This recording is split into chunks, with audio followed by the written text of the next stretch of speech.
এক গায়ে ছিল দুইটি বিড়াল।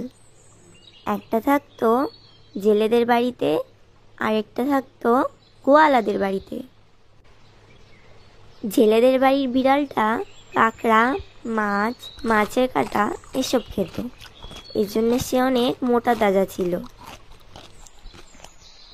আর অন্যদিকে গোয়ালাদের বাড়ির বিড়ালটার কিছুই খেতে পেত না, এই জন্য তার হাড়লিকলিকে চেহারা ছিল। সে চলতে গেলে কাঁপতো আর ভাবতো কিভাবে সে জেলেদের বাড়ির বিড়ালের মতো মোটা তাজা হবে। একদিন সে জেলেদের বাড়ির বিড়ালকে বলল,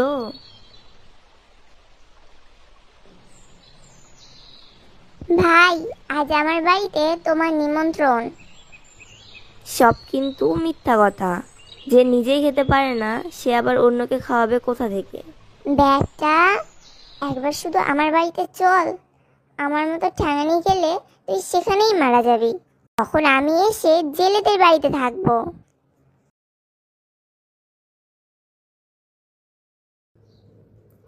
যেই কথা সেই কাজ। জেলেদের বাড়ির বিড়ালটা গোয়ালাদের বাড়িতে আসতেই গোয়ালা বলল, এই রে, জেলেদের বাড়ির মাচ্চর বিড়ালটা আমাদের বাড়িতে এসেছে। এখন আমাদের মাখন দুধ সব খেয়ে নিবে। মার বেটাকে। এই বলে গোয়ালা বিড়ালকে এমন মার মারলো যে সে সেখানেই মারা গেল। রোগা বিড়াল তো জানতোই এমনটাই হবে। এখন সে জেলেদের বাড়িতে গিয়ে উপস্থিত হয়েছে, আর সেখানে গিয়ে মাছ, কাঁকড়া, মাছের কাঁটা খেয়ে সেও মোটা তাজা হয়ে গেল। তখন সে অন্য বিড়ালের সাথে কথাও বলতো না। কেউ তার নাম জিজ্ঞাসা করলে বলে মদনতনালী সরকার। একদিন মদনতনালী সরকার কাগজ কলম নিয়ে বেড়াতে গেল। সেখানে দেখলো 3টি বাঘের ছানা খেলা করছে। সে তাদেরকে বলল, ইয়াহু, খাজনা দে। বাঘের ছানাগুলো তার ধমক খেয়ে ভয় পেয়ে গেল, আর তাদের মায়ের কাছে গিয়ে বলল, ও মা, শিগগির এসো, দেখো একটা কি এসেছে আর আমাদের কি বলছে। বাঘিনী তার বাচ্চাদের কথা শুনে সেখানে আসলো আর বলল, তুমি কে বাছা? কোথা থেকে এসেছো? আর কি চাও আমাদের কাছে? আমি রাজার বাড়ির সর্দার, নাম মদনতনালী। তোরা যে রাজার জায়গায় থাকিস তার খাজনা কই? খাজনা দে। খাজনা কাকে বলে সেটা তো আমরা জানি না, আর কেউ এ বনে আসলে আমরা তাকে ধরে খাই। তুমি না হয় একটু অপেক্ষা করো, বাঘ আসুক।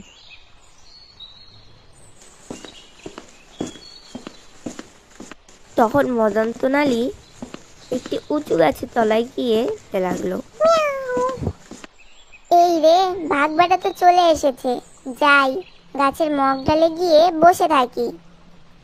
তখন সে গাছের মগ ডালে গিয়ে বসলো।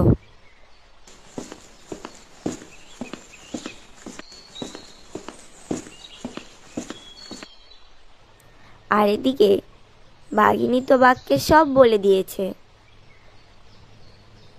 আর এসব কথা শুনে বাঘ তো খুব রেগে গেল।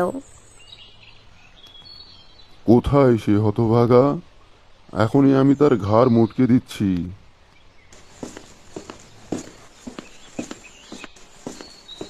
মদনতনালী গাছের মগডাল থেকে বলল, কি রে বাচ্চা, খাজনা দিবি না? আয় আয়। এই কথা শুনে বাঘ তো খুব রেগে গিয়ে হালুম বলে গাছের মগডালে উঠতে লাগলো। কিন্তু গাছে উঠলে কি হয়েছে, বিড়ালকে ধরতে পারলে তো সে তো হালকা প্রাণী, সে গাছের সরু ডালে গিয়ে বসে আছে। আর বাঘ তো ভারী প্রাণী, এজন্য সে সেখানে যেতে পারছে না। বিড়ালকে ধরতে না পেরে বাঘ দিয়েছে এক লাফ। লাফ দিয়ে নিচে পড়ে সে তার প্রাণ হারালো।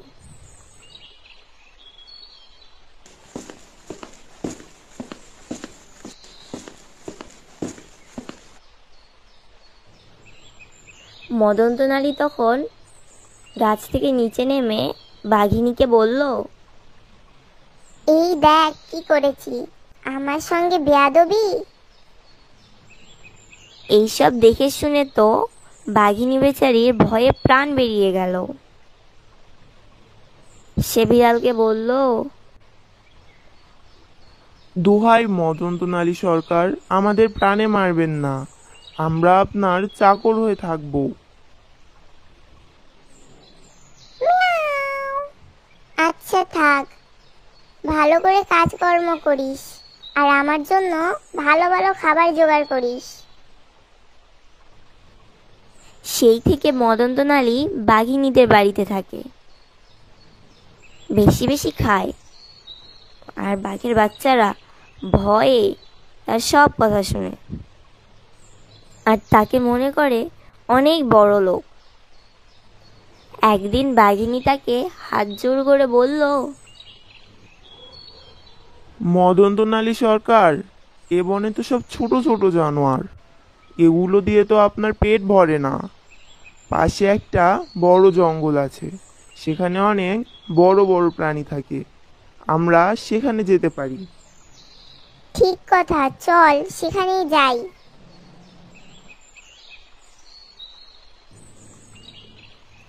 বাঘিনী তার ছানাদের নিয়ে দেখতে দেখতে নদীর ওপারে চলে গেল।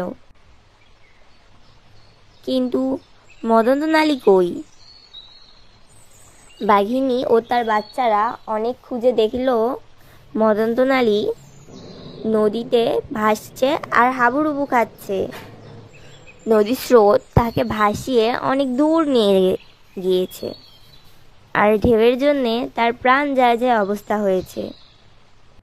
মদনতনালী তো বুঝতে পেরেছে, আর 2 ঢেউয়ের ধাক্কা খেলে সে মারা যাবে। এমন সময় বাঘিনীর এক ছানা তাকে ডাঙায় তুলে এনে বাঁচালো, তা না হলে তো সে মরেই যেত।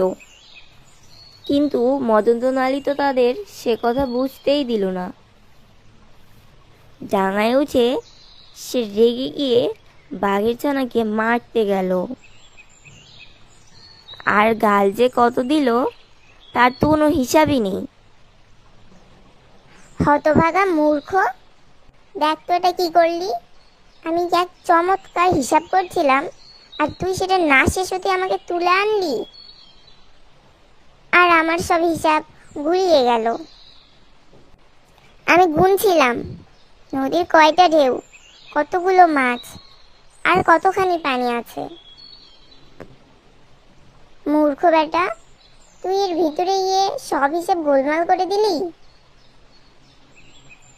এখন যদি আমি রাজামশাইয়ের কাছে গিয়ে এগুলোর হিসাব দিতে না পারি, তখন টের পাবি। এসব কথা শুনে বাঘিনী তাড়াতাড়ি এসে বলল, মদনতনালী মশাই, ভুল হয়ে গেছে, মাফ করুন। ও পড়াশুনো জানে না, মূর্খ একটা, তাই কি করতে কি করে ফেলেছে। আচ্ছা, এবারের মতো মাফ করলাম, আর কখনো যেন এমন না হয়। কিছুক্ষণ পর মদনতনালী তার ভিজে গা শুকানোর জন্য রোদ খুঁজতে লাগলো। গভীর বনের ভিতরে সহজে রোদ আসে না, সেখানে রোদ পেতে হলে উঁচু গাছের আগায় উঠে বসতে হয়। মদনতনালী একটি উঁচু গাছের আগায় উঠে বসলো, আর সেখান থেকে দেখতে পেল দূরে একটা মরা মহিষ পড়ে আছে। আর তখন সে গাছ থেকে নেমে মহিষের কাছে গেল আর গায়ে কিছু আঁচড় দিল, আর বাঘিনীকে এসে বলল, শিগগির যা, আমি একটা মহিষ মেরে রেখে এসেছি। বাঘিনী ও তার ছানারা সেখানে গিয়ে দেখলো সত্যি সত্যি একটা অনেক বড় মহিষ পড়ে আছে। তারা 4 জনে অনেক কষ্টে সেটাকে গুহায় আনলো, আর ভাবলো, ইস, মদনতনালী সরকারের গায়ে কত জোর, মদনতনালী মশাই, এ বনে অনেক বড় বড় হাতি গন্ডার আছে, চলুন সেগুলো মারতে যাই। তাই তো, হাতি গন্ডার মারবো না তো মারবো কি, চল আজই যাই। বলে সে তখনই সবাইকে নিয়ে হাতি আর গন্ডার মারতে চলল। বাঘিনী তাকে জিজ্ঞাসা করলো, মদনতনালী মশাই, আপনি খাপে থাকবেন নাকি ঝাঁপে থাকবেন? মানে কি? খাপে থাকবার মানে হলো জন্তু এলে তাকে মারার জন্য চুপ করে লুকিয়ে বসে থাক, আর ঝাঁপে থাকবার মানে হলো বনের ভিতরে গিয়ে ঝাঁপিয়ে জন্তু তাড়িয়ে আনা। আমার দ্বারা আর কোন জন্তু ভয় পাবে? আমি ঝাঁপে গেলে যেই সব বড় বড় জন্তু আসবে, তোরা কি সেগুলো মারতে পারবি? আমি খাপে থাকছি, তোরাই ঝাঁপে যা। তাই তো, সেসব ভয়ঙ্কর প্রাণীকে আমরা মারতে পারবো? চল বাছারা, আমরা ঝাঁপেই যাই।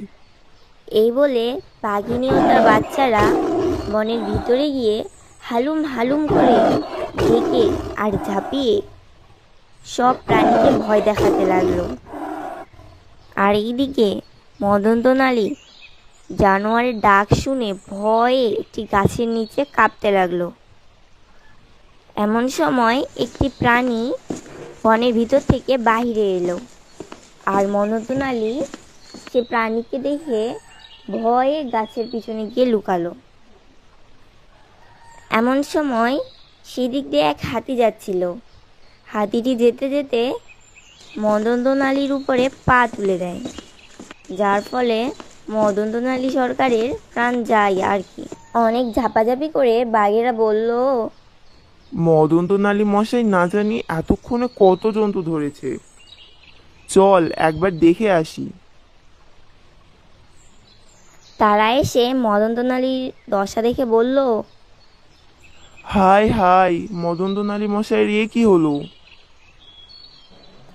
আর কি হবে, তোরা যে সব ছোট ছোট জানোয়ার পাঠিয়েছিলি, তা দেখে হাসতে হাসতে আমার পেট ফেটে গেছে।